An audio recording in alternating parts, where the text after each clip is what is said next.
God evening, God evening.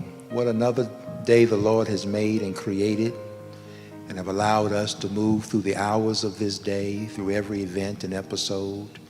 Welcome to Word Wednesday on behalf of my wife, Tyonnie, and myself. And then we're so graciously blessed to have Pastor and First Lady, Reverend Joyce Medlock, with us. They are currently the Pastor and First Lady of Resurrection Life and Shadow Pastor and First Lady of New Home. In the appropriate time, they will be transitioning to come and lead this people. And we're grateful and thankful to God for their presence. Absolutely. Last week, we were able to talk and have just a conversation. Tonight, we want to talk about self-care. What does that mean? Self-care. So we're going to ask you all to make your comments, push the share button, pull your family up together, lean in, incline, please don't recline. Let's really talk about this serious subject matter of self-care. Oftentimes we are taught on a regular basis to be giving and sharing and dutiful towards others. When does it come appropriate? When is it right and fair and equitable for us to take the energy that we put out for so many others and turn it inward to ourselves? Shall we continue to pour out and not be poured into? The cost and the expense of caring and loving is great. It's expensive to care. It's expensive to love. And I don't mean that in dollars and cents only. I mean the emotional and psychological and physical sacrifices that the caregiver offers has a hidden price attached to it. So tonight, in every family, let's talk about it. We have somebody who's the backbone of the family. We have somebody that's leading the way. We have somebody who's always running around trying to hold things together. And then that person who does all this caring doesn't get cared for. And then when they fall, when they get into a bad place, the whole empire, the whole family structure, the whole network seems to fall apart. So tonight, the Hickses and the Medlocks want to come together and have a discussion, conversation around self-care. So having said that, I want to ask these who are sharing with us tonight, what is your take and your view on self-care? The one that's doing all the caretaking. Is it right? Is it fair? Is it appropriate for them to budget, schedule in the proper time to make sure they are okay and to not feel this sense of guilt and obligation that you have to take care of everything and everybody without making sure you are okay? What say ye? Yes. Any one of you? Amen. Amen. I think it's greatly important. I was just thinking, Pastor, on this is truly God's way that we learn to give as well as receive. Right. And I think it ought to be a mixture of both. Okay. Because if we're always giving and putting energy in making sure others are well, we run the risk of not being well ourselves. Right. And I was just reading not too long ago, I cannot think of the author, and it spoke of emotional wellness, but it was speaking from our culture. Right. Black emotional wellness. Right. And how we pour out. And at one time, it was, we would carry the attitude that, we can take it, we can do it, I can handle it. Oh, wow. But now, it's gotten to the place now where the suicide rate is increased even in our own culture. Because we would think that we can take it, we can endure it, we can hold it, where that was a strength, but now it's being filtered over into other areas. So we have to make sure that we are emotionally well, right? And because you run that risk, all of us run the risk when we are constantly pouring into others, but not taking the time to be poured into ourselves, right? Because we say, okay, I'm good, but are we really good? You know, when you speak of emotional wellness, it's a place where we could be able to adjust to circumstances, be able to, be able to be well with the many things that comes our way, but we have to be positioned in a place where we could be poured into. We just not carry the capacity to be able to tackle and to be able to deal with the hurdles of life, being there for everyone else and not being poured into ourselves. I think it's a subject matter that we need to talk about even more, to make sure that we're well, in all good credit in trying to help someone else, but how are we? Exactly. How are we?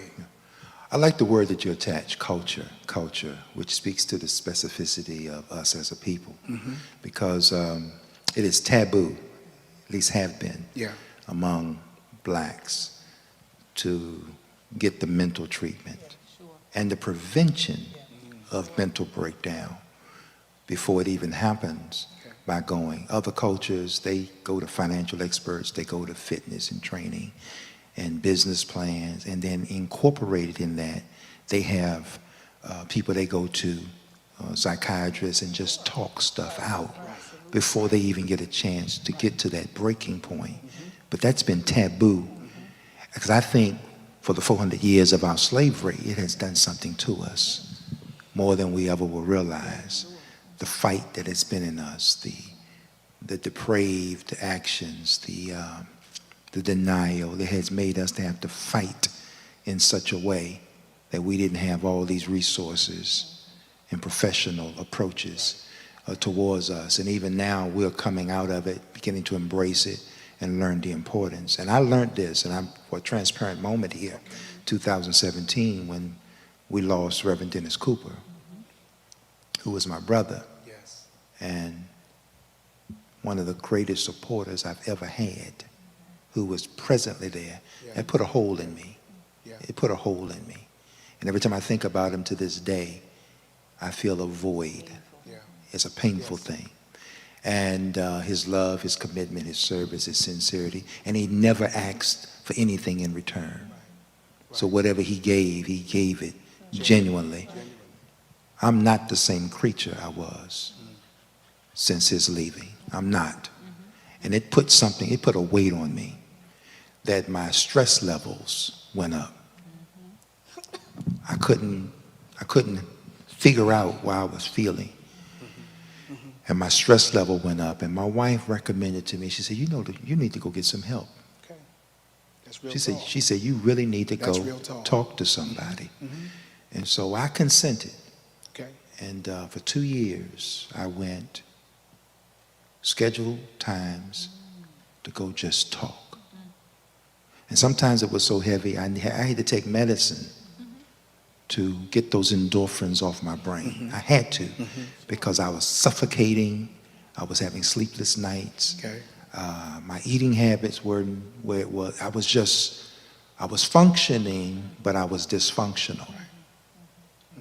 And I couldn't put a handle on it, because in the process of me trying to care for the ministry and care for people and care for family and just care, I was never caring for myself. So my wife told me, look, go get some help. And she didn't just say go get some help, but she made sure she was there. Great advice, yes. Sitting there listening. Right.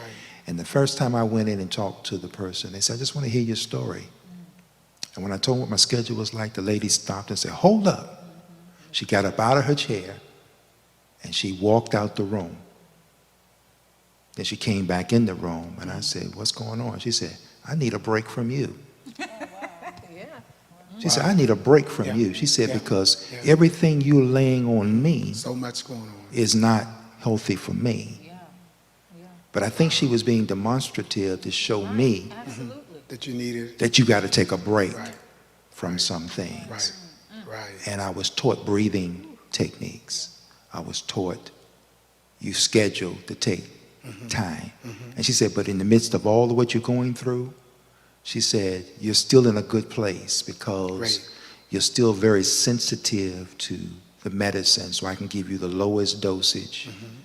So she said, if you catch it now, you'll be okay. And from 2017 up to this point, there are reminders. Right. And there are still triggers if you're not careful.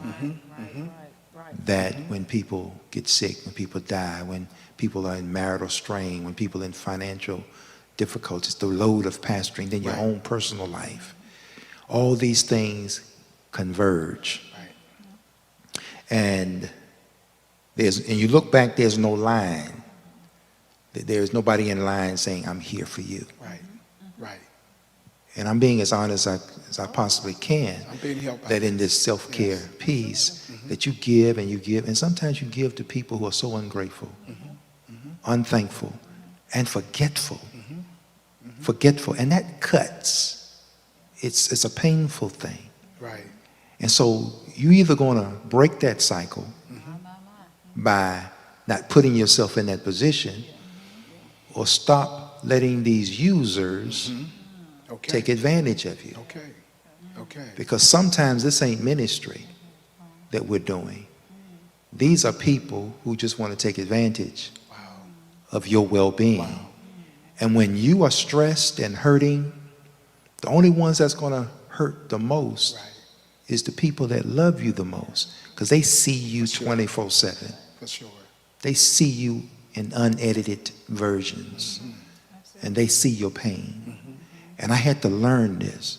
So now I get my walks in, I get my exercise in. Right. I learned that dehydration can bring on stress. So you got to drink water. Okay. You know, you got to watch your diet. You got to be dismissive of certain thoughts and not allow them to take up residence in your head and your heart. You got to learn to laugh. Right. And I'll say this in So closing, because I'm a very melancholy, serious-minded, introverted person with extroverted tendencies. So I'm always to myself in thought, and my thoughts can bully me. So I don't know how to be free sometimes, to laugh and take it light. And stuff is serious, because I'm always planning for my next. So therefore, I don't even get to celebrate in my now. Right. Right. And that's what I had to learn, my now to my next. I was squeezing them together. So now I'll pause and watch a leaf fall from the tree and see how it falls. Right.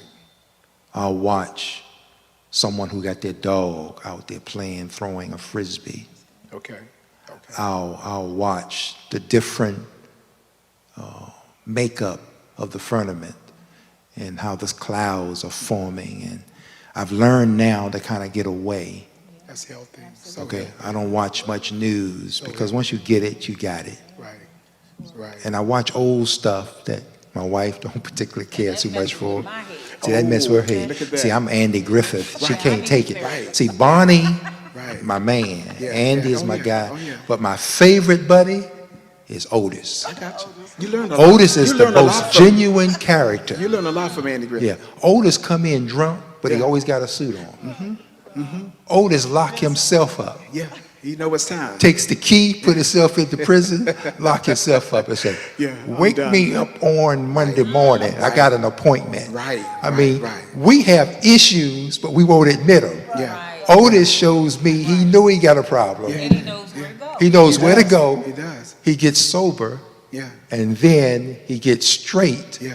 and then he go back out and do it all over And then again. sometimes he don't think things through as he should, because Right. he knows where he is. So remember the time, the show, I know you saw it, where he poured the alcohol in the water Oh cooler. yeah. I just And watched it the everybody other day. The mayor got drunk. Everybody. And the mayor was waiting for the governor to come and shake Barney's hand. Right. Yeah. Right. Yeah. Oh, wow. Well, every episode I didn't see. Yeah, so things we do affect others.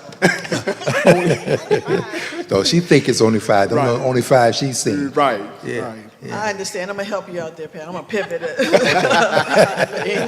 Okay, go on and pivot.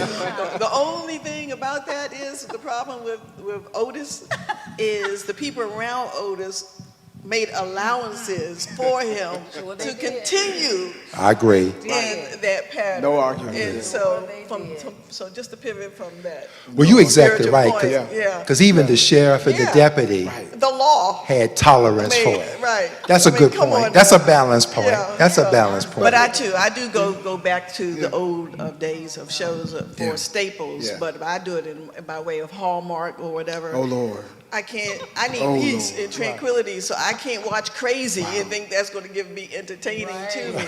And I can't put derangement stuff in my head, and when I lay down, that stuff is moving. Right. So The I Hallmark, yeah, Hallmark yeah, is baby. Christmas in August.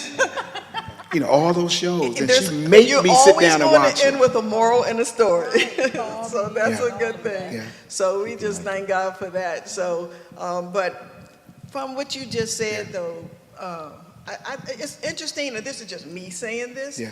but I think triangular or crisscross, like an X, I think our personas are similar in that. That, agree.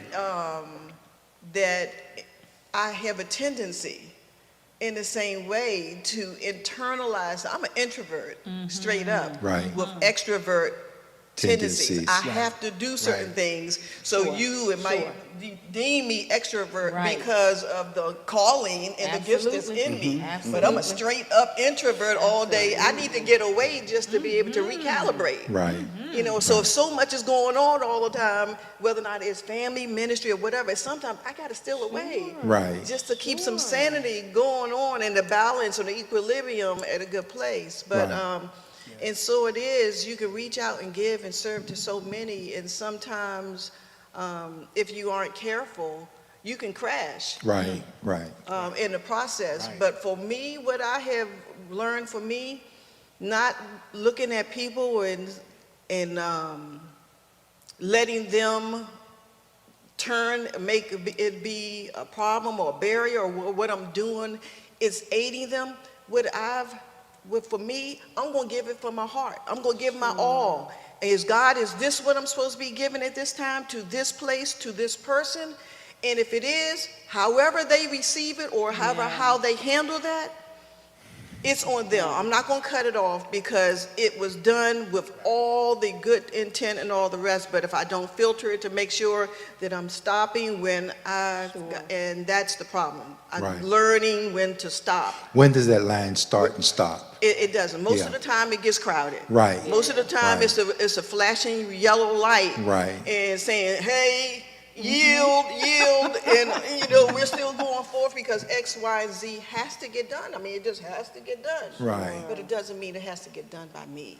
Exactly. And That's so, key. That's good. so that balance is necessary. Right. And so looking at my family's history, it's necessary. Right. And knowing some things that regardless of how much you pray away or believe it away or in denial of some things, you've got to look back to see what's in the closet. Sure. See what's in our family line to know why some things are triggers, why some things keep coming up. Right. And then to make sure I'm not handling it in the wrong way, in a way that's destructive. Right. And destructive doesn't mean that it's not immoral, but it could be destructive to my frame Right. and my ability. But it's necessary, and it's okay. As you preached before too, it's okay not to be okay, but it's okay for me. It's a safe haven for me. Also, that sometimes in leadership, in the roles that we play, people can try to put you in an Eiffel Tower, and so it's safe for me to make sure that I let people know I do not live in an Eiffel Tower. Sure. I am very much a human being, just like you. Every day. Let me zoom in just on that point Every alone, day. because that's critical. Yeah. The mistake leaders, people who hold the backbone of their family make is that they don't humanize Right. themselves enough. Right. And they make people believe that they are immune to difficulties. So we don't cry. We don't sit in that seat. We don't show that we are needy or in need. And we're always showing this side of us of strength that people take it for granted, that you're okay. And I appreciate that point that you just made. I think that's important not only in our personhood, but I think it's something we should show in leadership, especially in the church. That's right. That's right. Because they'll say, oh, they fine. Right. They're fine. I mean, you know, like comedians who most recently committed suicide. They had everybody on the floor laughing. Yeah. But within, But in them, It's a hard they thing. in misery. And we figure out what happened. But all the while, they were in pain themselves, but no one could see it because we don't humanize the moment. Because we wear masks. Exactly. Before the pandemic, we Right. were wearing masks. Right. Sure, Right. absolutely. Right. Right. You know, I think there's sometime in this word strength, sometimes there's a reward for letting people think that we are strong and that we can handle come what may. You know, there's some sense of reward for that, even if it's we're not really aware of it. Because we've been taught, we've been cultured. I don't know necessarily, I can't necessarily say it's in the African American community because men surely wear this much more than women. We've been taught that strength is a good word. Strength and strong is a good place. And there is a place to be strong. There's a time to be strong, and then there's a time to say, well, I can't, I won't, I'm not really feeling it. So I try to bear this scripture that to love your neighbor as you love yourself. And I've kind of wrestled with that scripture over the years, in that it means that, I mean, we get to love your neighbor, but as thyself, which really, the scripture really should be turned, when you look at it, it's really turned around because the back of it has to be fulfilled first. true. How I love me is really going to be indicative as to really how I love you, which means that I can't give everything to you and not give some to me, because that's really not a balance. That's a false statement that we have given to ourselves. And it's like you said with when I told you that I thought that you needed to get help. And you also mentioned that there are some things that you know that you can't do. And I think that's a huge thing that has to be realized as well. We're not always the people assigned to the particular assignment. Even though I am your wife and I probably know you better than most, in most ways, this was a time and this was a moment that I knew I couldn't help him. And instead of me trying to take that place because I'm your wife, I'm your confidant, I knew I couldn't help you there. I knew that what you needed was far beyond me, one. And then in the areas that I could have helped, you probably couldn't get it from me. See, that's another piece too. So to be able to go and to have somebody that's totally unbiased, who doesn't really know us as such, to be able to help and to give was huge. And Miss Carolyn, oh my goodness, was a godsend. Right. And the real bonus to all of that, of course I went because I follow him everywhere. To church, well, I don't go to the bathroom, but to church, to every doctor appointment, I am there. You know, sometimes our dear doctor who passed away, I'd be in the doctor's office with him, and he would ask him a question, and I'm answering. And he would be like, I'm not talking to you. Okay, all right, good, but I'm not talking to you. But sometimes, you know, they don't really tell everything they're supposed to tell. You just give a little bit of this and that. No, that's not really the way it happened. And no, that's not really how you felt. But anyway, so everywhere with him, basically, I go for the most part.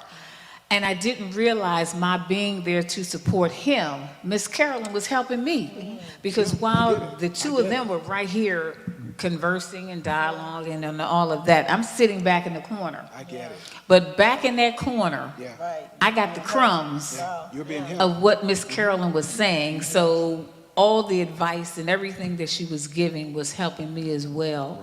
when I didn't really know that I needed. I thought he needed all the help, but I needed some of it as well. But for me, when it comes to giving, I'm gonna be honest, my heart doesn't just go out there for everything. Okay. It just does not. I mean, my head steps right in the middle of my heart going out there and say, wait, hold up, wait a minute, maybe not today, not to.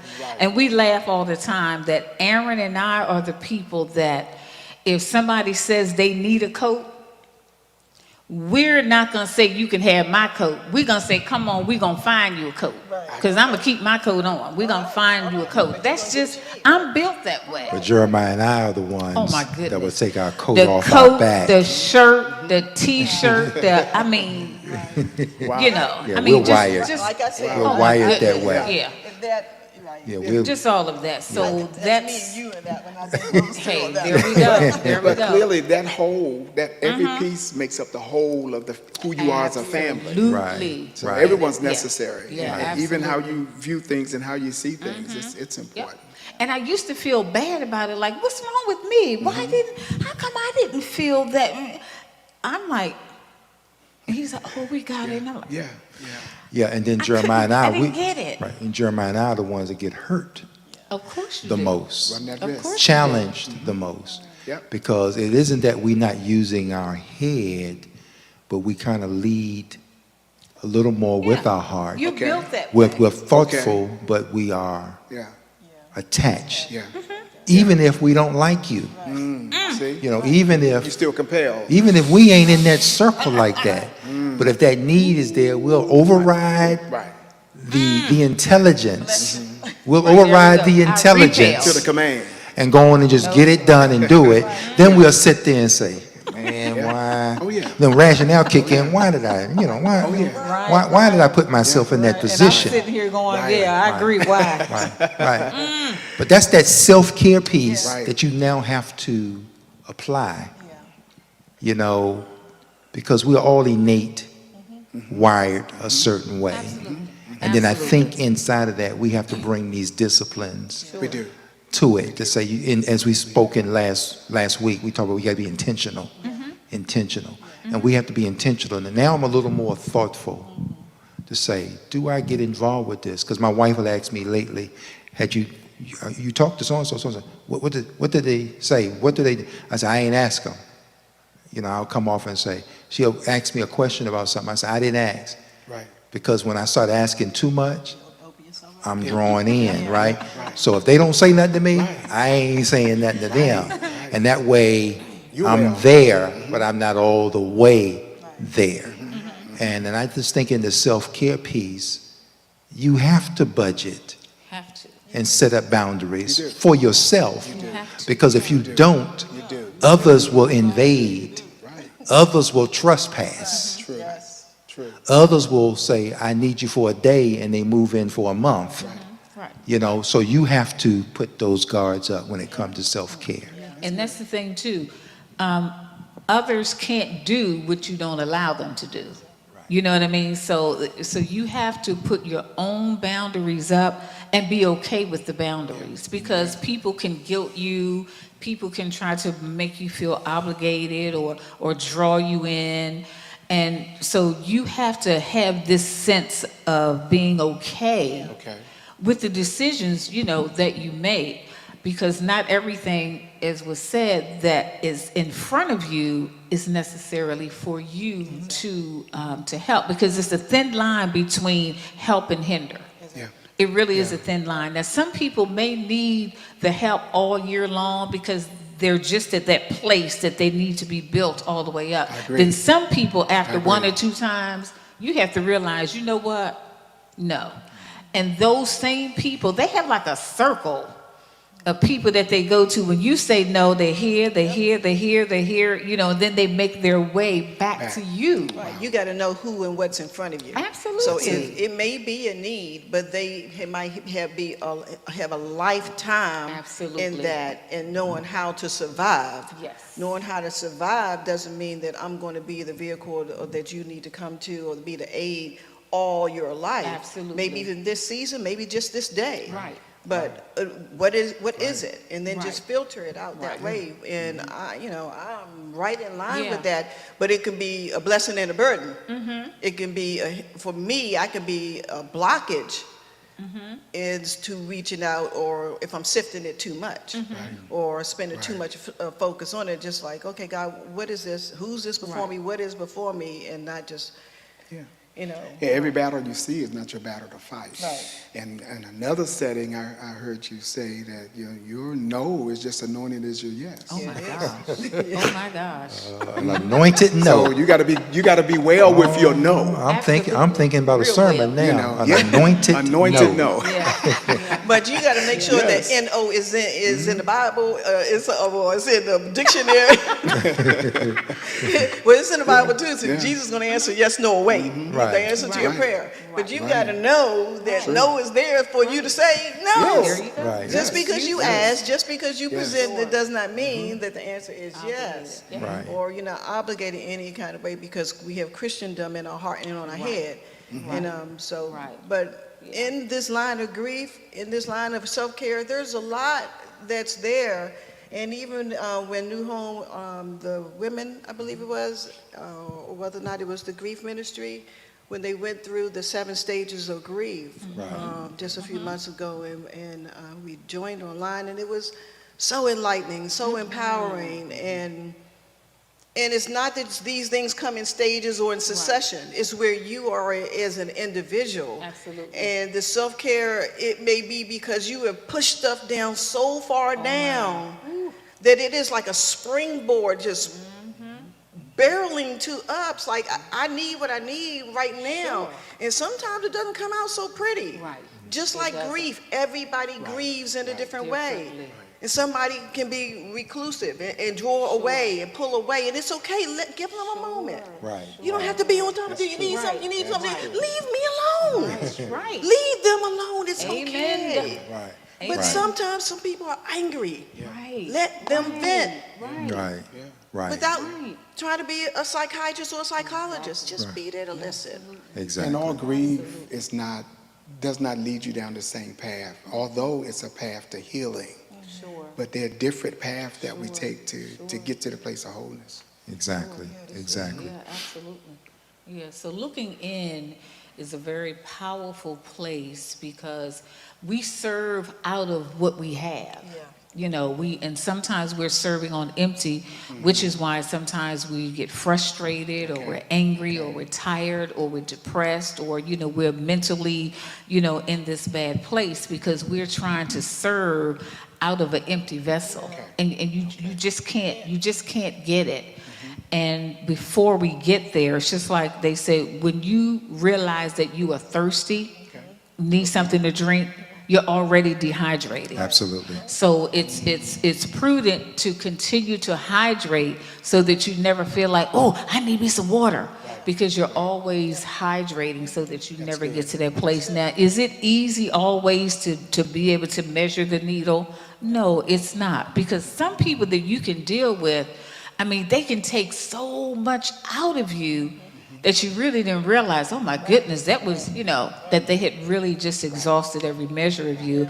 Even Jesus got away from his wonderful, fine disciples and said, you know what, you brothers be here. I need to go up to this mountain, because, even sometimes you guys, pull so much from me, so that I can regroup, so that I can have clarity. I know when I was in my moments and I would find myself in my times of depression, and I'm not the greatest cook, but I'm okay. I couldn't even cook right, because my head just wasn't there.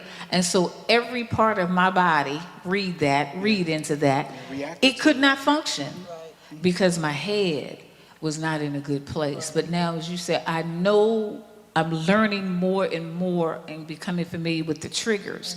And I know when to back away. I know when to pull away.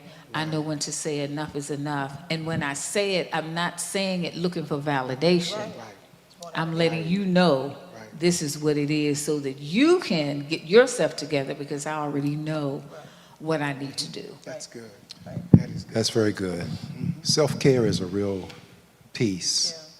and it has to be managed correctly, because some of us are naturally instinctive, caring people, nurturers, and some people have to be taught and trained to do so. In every family, there's somebody who's always there trying to hold the whole family up, and they get left behind. You know, this is why in so many cases the siblings could be taken care, supposed to be taking care, the elderly parents, if their parents are still around, and it's left on one or two. Depends on the size of the family. And some can just go free, don't do what they're supposed to. The loved one, the mother, the father gets ill, perhaps even transition.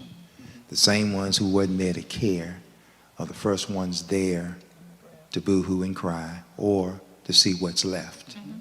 And therefore the one that has been doing all the caring is fatigued, beaten down, and because they gave of themselves. And I think what I want to address tonight is that the person that's doing all this caring and this loving is going to have to find a way to make sure they themselves are okay and don't feel the guilt of taking that break and scheduling those forced sabbaticals on themselves so that they can be more measured and stay in a good place, you know, throughout all that they have to do.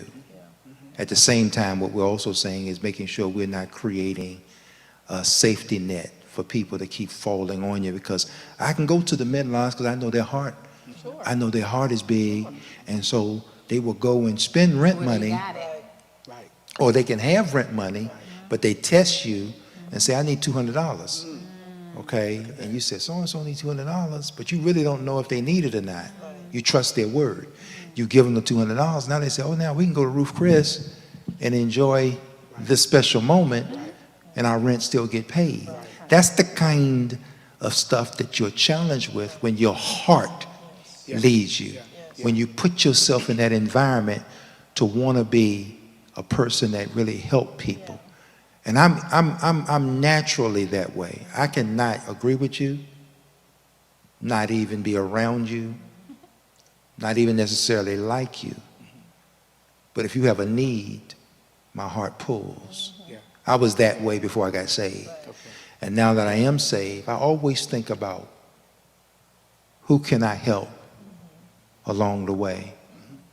And one of my missions, I must honestly say to you all, in my 45 years of being a Christian and 36 as a pastor, if I could have a do-over, I wouldn't be as giving openly and so quickly as I have been in the past. Because when I sit back and think about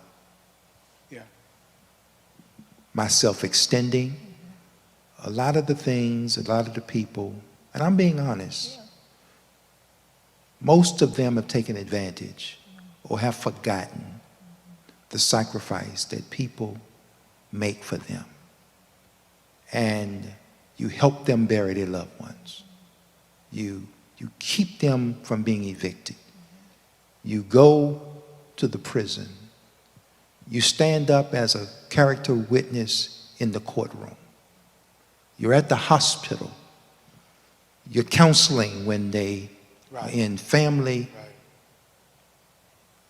disarray. You're teaching, you're preaching, and you're modeling. You're hurting yourself. And these are the ones that kind of just dismiss you.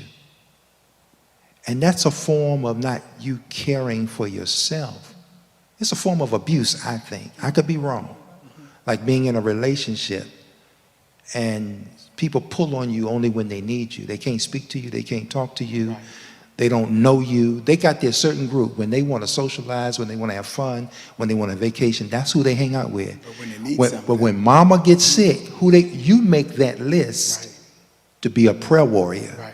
But you don't make that list to eat the hamburger with them in the backyard. These are my experiences. And if you don't guard this correctly, it can darken your heart. And I've discovered that some people who are kind of standoffish, they're not necessarily stand up, they're guarded. Yeah, got margins. They're guarded. Yeah, They're saying, yeah. I've been down this road before. I've seen this. This looks familiar to me. And I'm not going to let you get but so close up on me. So they give the image that they are being stuck up, but they're not. They're being protective of their heart. And I just think sometimes self-care can give the image, or at least plant in your mind, you're being selfish. Right, in your mind. In your mind, or the perception that people have of you. Right. In contrast to saying, well, it doesn't matter what you think, I know what's in my heart. You and I have to take that time. We have to take that time to say, wait a minute, how much is my output going to be for others without having some input for myself? Yes. Pastor, I remember, I'm going to be transparent in this place. I remember the time when we were young, growing our family, and I kept coming to you for help for the same thing. And it was the third time that I came where you've been help me on the other two occasions, but the third time, and I'm built up by that today. I now have margins around my life today. It's been that life-changing. This happened before I was 30. And I came to you the third time for the same thing. I was hurt, but you told me to fight my battle. Wow. I kept coming to you for the same thing. Wow. You said, fight your battle. I thought I was going to get help that third time, but the help that I really needed was that you need to be a better manager. Yeah, I backhand him. Yeah. You need to be a better manager. Right. You need to, exercise greater wisdom, and you won't keep coming back to the same place over and over again. Right. And that's been a staple Right. in my life Right. that I still attach myself to. Right. I've shared it down to other generations. Right. And sometimes you just got to fight your battle. You'll know Right. will help somebody. Right. And that's a value now that you hold on to. And you hold on to it, and it has made everything about your life even the better. Right. And now you can convey it into, as you said, the next generation. The same thing happened to me. Same thing happened to me, that I figured I could go and I'm going to be okay with Right. making a request. Right. And I thought for sure someone was going to have my back on something. Right. And they looked at me and they said, I'm not going to do that for you. I felt so dejected Yeah. and rejected. Yeah. And I thought I was up close enough. But what it did, it awakened in me That's what it did. to say, you know what, don't you put yourself in that position again.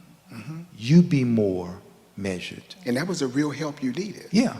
So that's how we help. We provoke one another Right. unto Right. good works. Right. Now, the Right. provocation don't feel that Right. good. Right. Not at that moment. Not at that moment. But once we get on the other side of it, we Right. say, you know what? Yeah. That's the best thing you could have done Yes. for me. Yes. And this is the distinction why some people can't handle the correction, the discipline, the chastisement. They don't see in that the love that you're trying to get them to another Right. place. So they take offense. And what they do, they up and move. Right. And leave the church, leave the true. ministry, That's have true. this bad taste in their mouth, and have this certain way about you. Some folk love to give correction, Exactly. but they can't handle it. Well, most people do. Yeah. Most people do. Yeah. They can always give instructions. They Right. can't be instructed. See? Right. See? You know. That's true. That's true. And that's what I was saying last week when we talked about the pruning. There's a hurting period to growing. Right. And somebody has to be, we call it the monster or the bully or whatever. Somebody has to be that person. And you're not always designed to be that person, but there has to come a time, and that's where your discernment and all of that will let us know when it's really time to say the yes and when it's really time, to say the no. And that's why we have to be okay with the decision that we make, because you can, question yourself about it, but then you could really know, well, that is really the best thing, and that was really, the best way. But I've learned to all of the gifts that God has given us, there is an advantage and a disadvantage to it. You know, you can be a giver. There's a great advantage to being a giver, but there's also a disadvantage. You can be compassionate or whatever, just run them on down the line. Or you could be like me, you know, the more prudent kind of person. There's an advantage to that, but then there's also a disadvantage because there can be times and moments where my prudency is not what's needed right now. It's my productivity is what, you know, I should have displayed. And sometimes we're going to get it wrong. True. Right. You know, we should have said yes and we didn't, or we should have said no and we didn't. And we have to be able to live with that because all of those are learning lessons for us that makes us better for the next person, the next situation, you know, even the next incident. But getting back to the self-care part also too, I think every person needs to have a confidant. Oftentimes, you know, we just like to, you know, we just roll things over to ourselves or just keep it to ourselves and just let it, as you said, just nestle. Eventually, it's going to just top off. You know, it's like if you keep that lid on that pot that's on the stove with the water in it, and it starts boiling. Eventually, if you don't take that top off, it's going to just boil right on over with the top, you know, on it.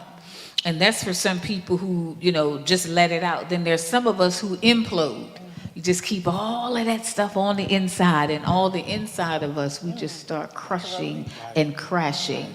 You know, and I know for men, it happens more because they've been conditioned. They've been cultured to think that if I cry or if I say exactly how I feel, that's weak. Oh, you're not a man, you grow up. You know, you can have the daughter and the son here, they both can fall and bust their lip and they're both bleeding profusely. The daughter gets to cry it out. Oh, baby, you're good, but the son, no, suck it up, get up, you're a man. And all of that is breeding within him this ticking time bomb that will go to the office and shoot up 99 folk that had nothing to do with your life. Think about the serial killers and think about people who go and do that. Most of them are of the male seed because they are not allowed to be able to express what they feel. Now, I get accused of being, you know, I get accused of him wanting to go up on the rooftop because I get accused of nagging. And sometimes I do. You know, sometimes I go overboard, but I'm very in touch with how I feel, and I'm going to let you know that it hurt. I'm going to let you know I didn't like it, you know, all of that. Right. But at the end of the day, I've gotten all of that out of me. But the person who says, oh, I'm fine, I'll just take it, and I tell my husband all the time, when you think that you're taking it, what do I say? It's going somewhere. It's going somewhere. That is true. And the scary part is, where is that somewhere? You know, and at that very moment that you think not, it will reveal itself. It will. It will. You know, so we have to, part of being honest with ourselves is being able to express what we like, what we don't like. If that makes me feel good or if it doesn't make me feel good, I have the right to say yes. I have the right to say no. I have the right to take care of me. I have the right to say that, nope, I'm not going to this event at church today. Why? What's going on? I'm going to the park for that. I mean, I remember one time when, of course, we're always there for the most part, but this one particular time there was an event going on at church, and I told myself, I'm not going today. I want to go do this. And someone came and asked me, oh, we didn't see you at such and such, you know. And I tried not to say anything. I'm like, yeah. We didn't see you at such and such. Kept going. Right, kept pushing it. Well, where were you? I said, well, actually, I was out doing something fun. And they were just like blown away. Couldn't handle your truth. I was trying not to tell you, but you know, so we have to really, you know, we talk about a caregiver only gives to the person. A caregiver has to learn to give to yourself. And you know sometimes, what I mean? First Lady, that's the most spiritual thing you can do is take care of you. Oh, it is. Right. It really is. Jesus asked the man, do you want to be made whole? Yeah. You know, well, every time I go down to the pool, somebody else, no, that's not what I asked you. Right.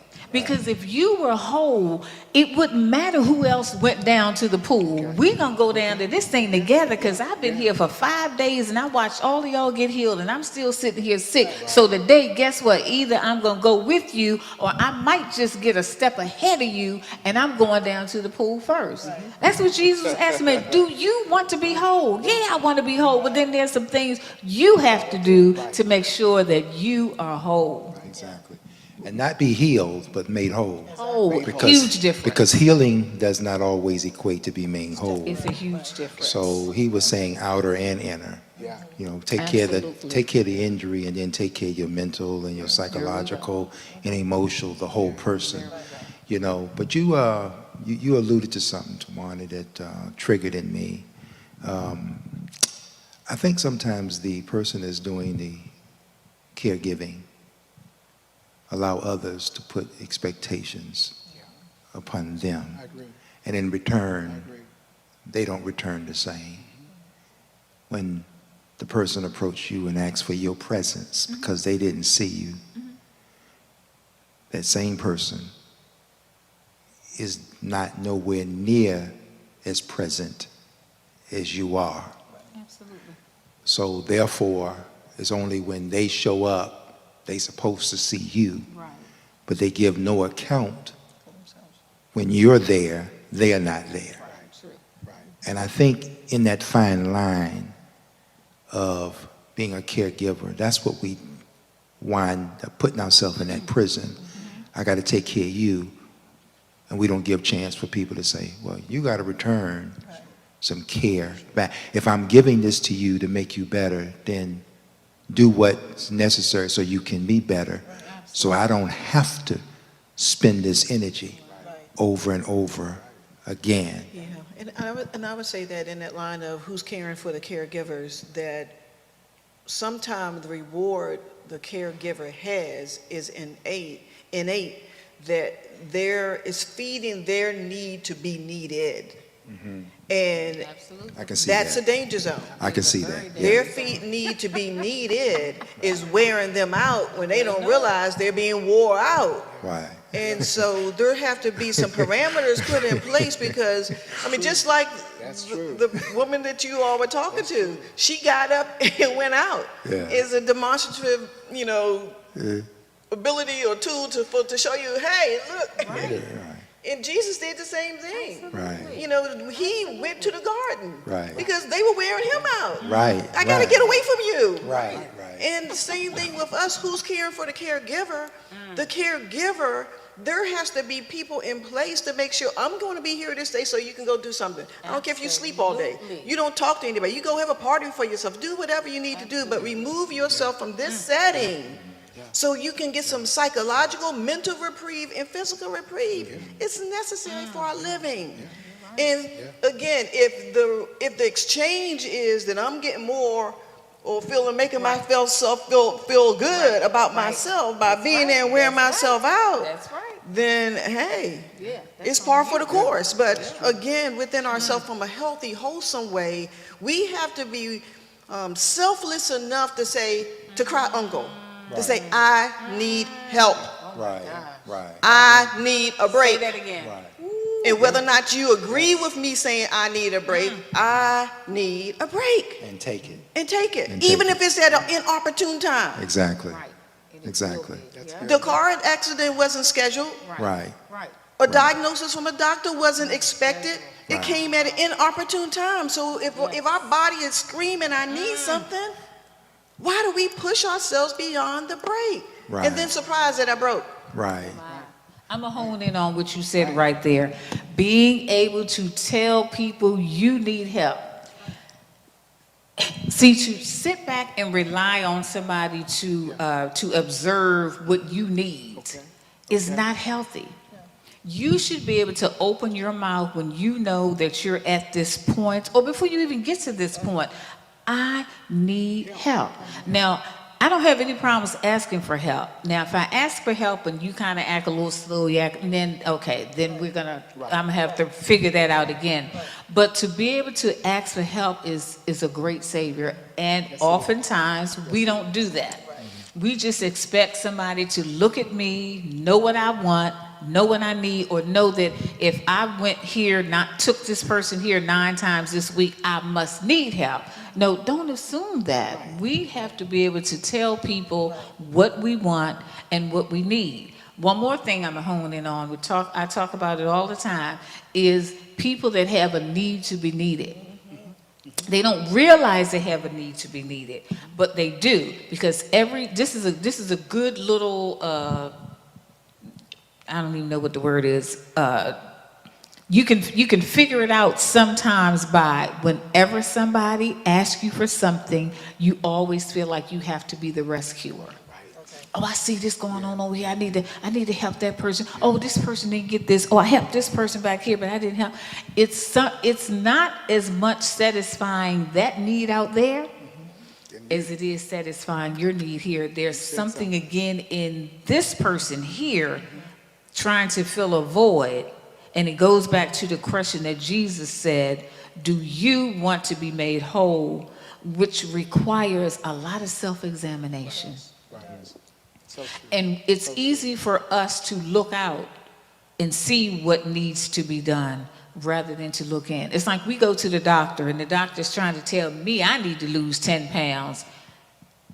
Sister, what is that hanging over in that belt in your dress? I mean, have you ever had any people, somebody trying to tell you what to do, and they... Oh, yes. I got you. I got you. Now that I call crazy. Right. I got you. That I call crazy. I got you. I'm just sitting here taking it in. Me too. I am. I'm sitting here listening to you all and just taking it in and trying to learn to make the necessary improvements in my own life. Yes, sir. Because sometimes we're caught into a trap and don't even know it. Exactly.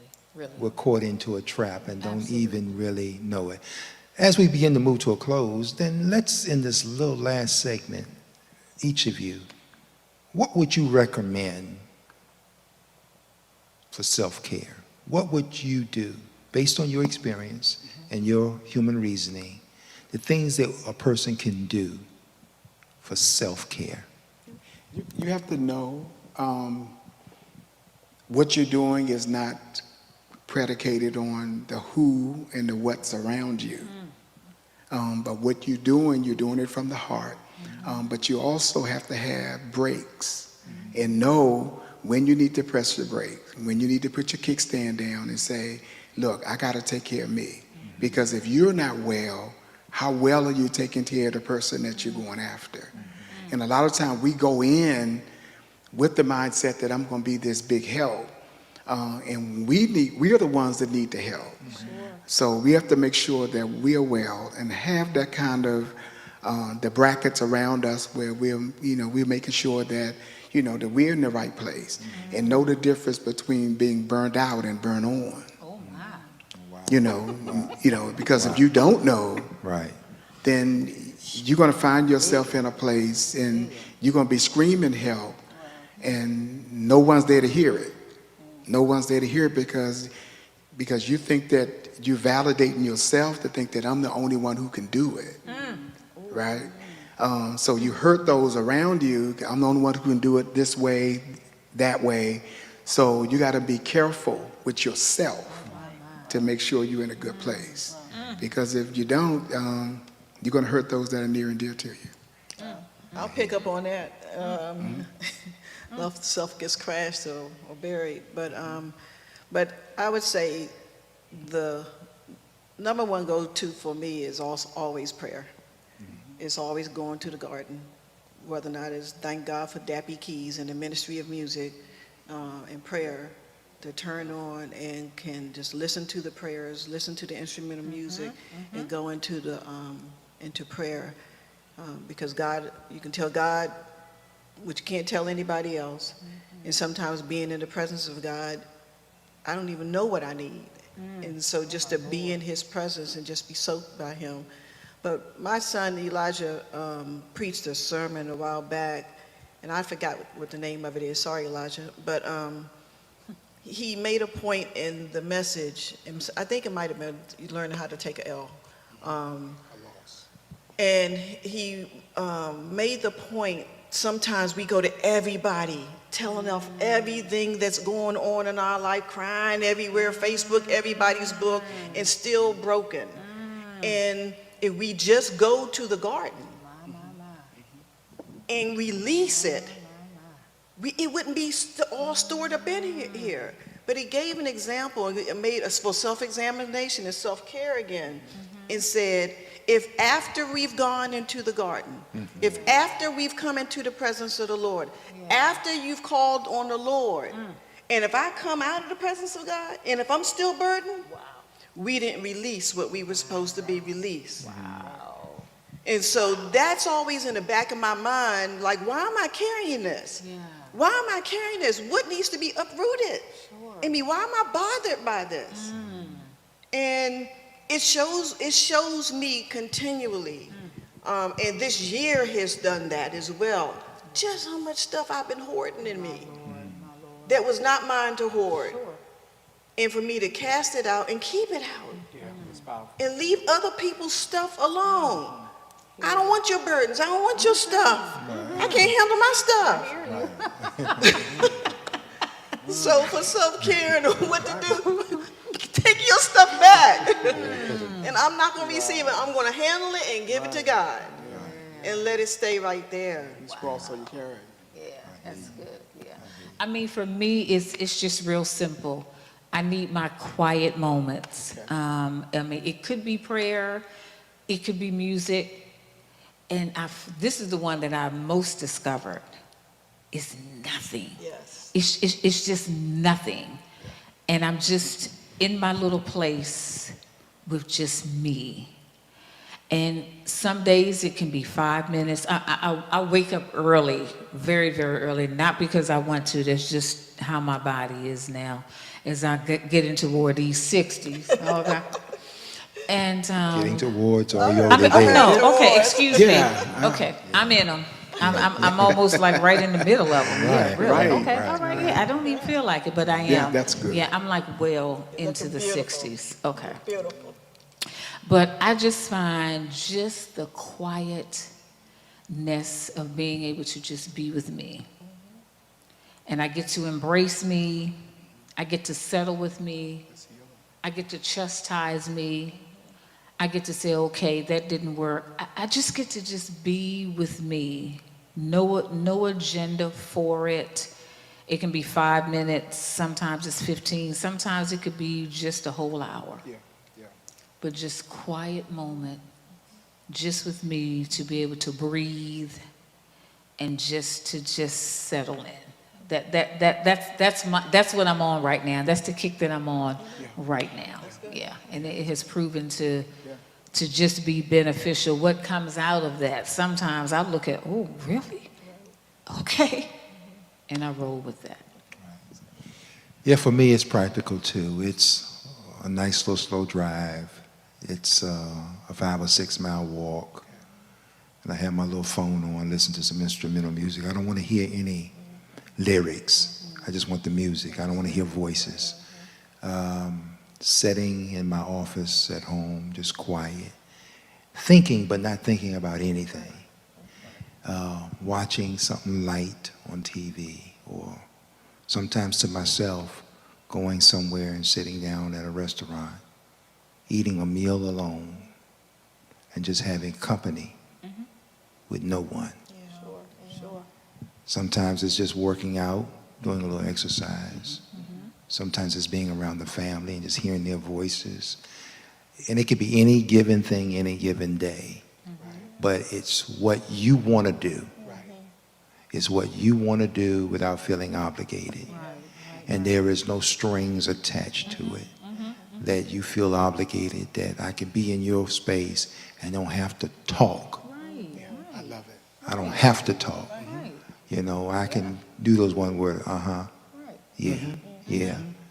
And it's understood, that kind of thing. All those things kind of matter, you know, and learning to get those endorphins off your brain is crucial. Because as you said, stress goes somewhere. And it comes in so subtle forms. And you think you have a headache, you think you have a backache, you think it's this, and when it all is said and done, it's worry, it's care, it's concern. And if we would turn some of the energy inward that we cast outward towards other things, other people, and love on yourself. And you said this earlier. How can you really, really love outwardly in others if you don't turn it inwardly? How can you want to be a blessing to somebody else and then cheat towards yourself? That's a bad learned behavior. That I'll run to your rescue to help you, but I won't even treat myself. I won't even pamper myself. I won't even value myself. How do you expect somebody else to appreciate you when you won't even do it for yourself? I read something today, and I read it before. It says the average retirement age is 67. The average lifespan is 78. You work 40 to 50 years, so when you subtract the 67 from the 78, you got 11 years of living in retirement mode. And the moral to it was, start living now. Take those breaks now. That's good. Some people wait and work hard, and I ain't mad at it. I love their work ethic. I love their discipline.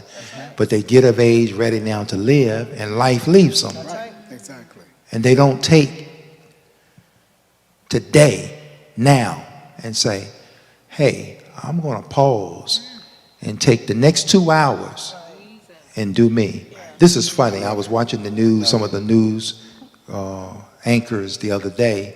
It was 4 or 5 of them on there, and it was 3 to 4 women and 1 or 2 men. It was about 5 of them, and one was Asian, a couple black women, one white woman, 1 Asian woman, and 2 other. It was about 6, 2 Caucasians. And they said, "What do y'all do in your downtime? What do y'all do in your downtime?" One lady says, "Every weekend I run 7 to 8 miles, Saturday and Sunday, and it just releases me." I said, wow. One lady says, "I go get in my hot tub, and I stay there till the water gets so cold, you got to put hot water in it, and I do my..." She said, "I'm 6 hours in." Another lady said, "How do you find 6 hours to do this?" So she said, "I just make these natural materials and go buy them at the store and do my facials, and they just relieve me." Another guy says, "Me walking my dogs just gives me some." The other guy said, "I just walk 6 or 7 steps, then I'm done." That's done.